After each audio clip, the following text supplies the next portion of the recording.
Cəlilabad sakini onlayn tələduzluğun qurbanı olub. Avtomobil almaq istəyən şəxs ilkin ödəniş kimi məbləğin müəyyən hissəsini qarşı tərəf ödəyib.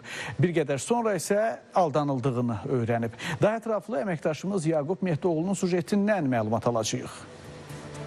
Cəlilabadın Babalı kənd sakini Vasif Novruzov özünə yeni avtomobil almaq məqsədi ilə onlayn elanlara baxıb və seçdiyi nəqliyyat vasitəsinin satışçısı ilə əlaqə saxlayıb. Elanda göstərdiyi nömrə ilə danışan şəxs alıcının etibar qazanması üçün müxtəlif bəhanələr gətirərək ondan beh göndərməsini istəyib. Vasif Novruzov da avtomobili almaq üçün öncə həmin şəxsin dediyi kart hesabına 800 manat köçürüb. Maşına baxdıq 011.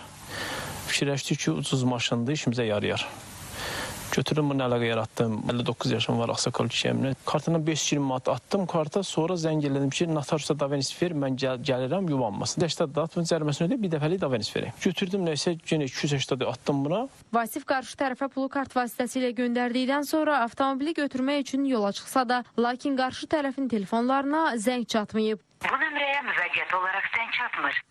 Lütfen biraz sonra zəng ediniz. Sonra götürdüm, WhatsAppda atan şəkillər bunu görür, WhatsAppda nə atıb, silinib.